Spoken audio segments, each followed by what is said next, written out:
Peristiwa Rengas Dengklok merupakan salah satu peristiwa terpenting yang membentuk sejarah Republik Indonesia menjadi negara yang benar-benar merdeka. Peristiwa ini terjadi pada tanggal 16 Agustus 1945. Hal yang melatar belakangi terjadinya peristiwa tersebut. Yang pertama, pada tanggal 14 Agustus 1945, Jepang menyerah tanpa syarat kepada sekutu setelah kota sentralnya, yaitu Hiroshima dan Nagasaki, dibom atom oleh Amerika Serikat. Indonesia yang pada saat itu masih berada dalam kekuasaan Jepang mengalami kekosongan kekuasaan atau vacuum of power. Dan kemudian berita kekalahan Jepang terhadap sekutu diketahui oleh kalangan pemuda bangsa Indonesia di Bandung melalui berita siaran radio BBC di London. Kemudian setelah mendengar berita tersebut, para pemuda segera menemui Soekarno dan Hatta di Jalan Pegangsaan Timur nomor 56 Jakarta. Sultan Syahrir sebagai juru bicara para pemuda meminta agar Soekarno dan Hatta segera memproklamasikan kemerdekaan Indonesia lepas dari campur tangan Jepang. Sementara golongan tua belum mengetahui akan hal tersebut. Padahal saat itu wakil dari golongan ini, yaitu Soekarno dan Muhammad Hatta, sedang berunding dengan Panglima tertinggi Jepang di wilayah Asia Tenggara, Jenderal Terauchi. Para golongan muda mendesak golongan tua untuk segera memproklamasikan kemerdekaan Indonesia. Namun, hal inilah yang menyebabkan terjadinya perbedaan pendapat antara golongan muda dan golongan tua. Pada tanggal 15 Agustus 1945, para golongan muda kembali mengadakan rapat di Lembaga Bakteriologi di Jalan Pegangsaan Timur, Jakarta yang dipimpin oleh Khairul Saleh.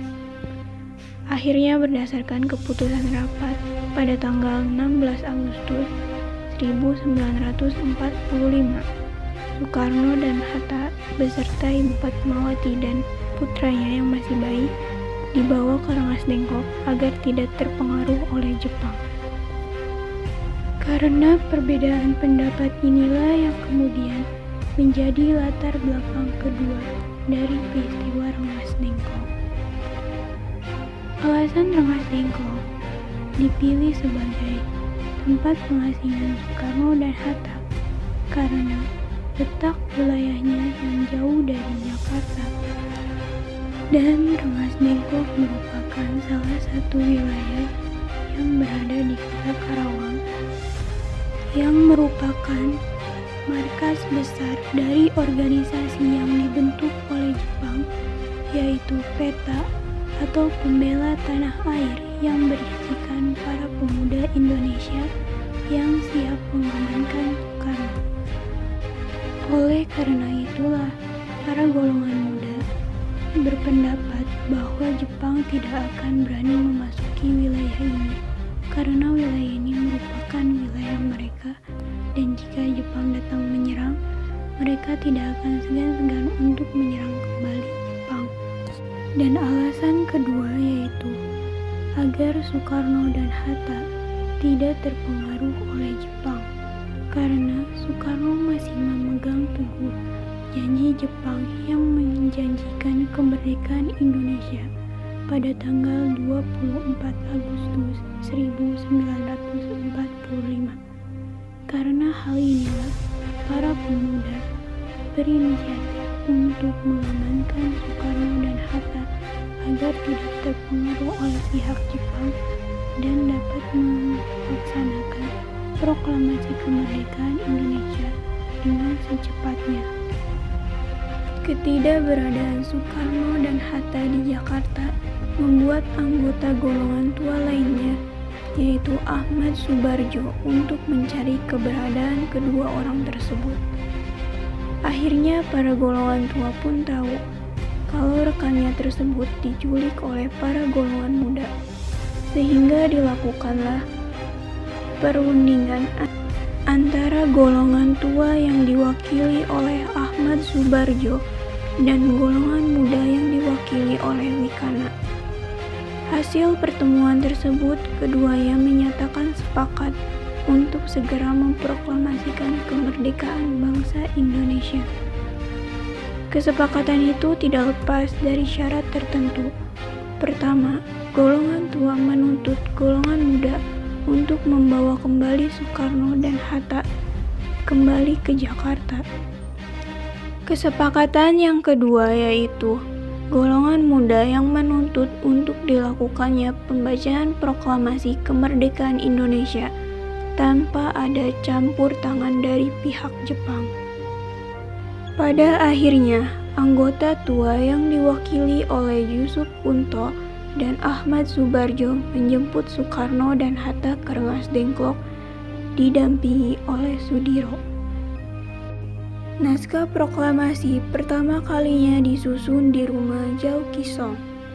Sebelum Soekarno dan Hatta dijemput untuk kembali ke Jakarta pada tanggal 16 Agustus 1945, bendera merah putih sudah dikibarkan sebagai persiapan untuk proklamasi kemerdekaan Indonesia. Kemudian pada malam harinya, tepatnya pada jam 11 malam, Soekarno dan Hatta kembali ke Jakarta.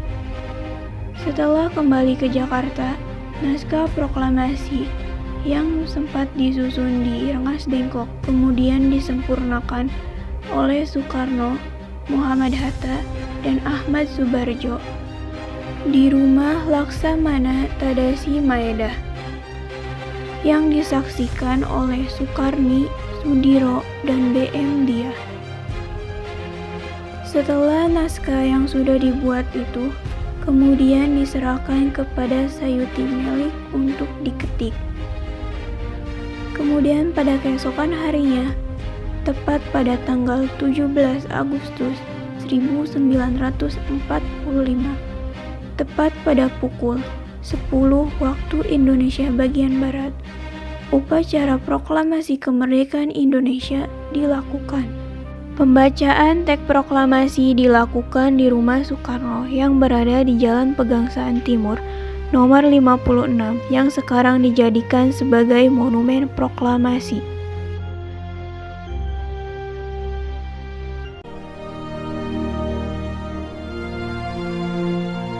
Proklamasi. Kami, bangsa Indonesia, dengan ini menyatakan kemerdekaan Indonesia. Hal-hal yang mengenai pemindahan kekuasaan dan lain-lain diselenggarakan dengan cara saksama dan dalam tempo yang sesingkat-singkatnya. Jakarta, 17 Agustus 1945,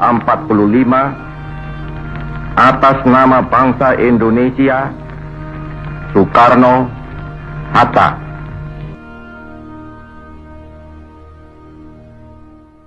Berita proklamasi tersebut tersebar melalui surat kabar, pamflet, dan coretan-coretan.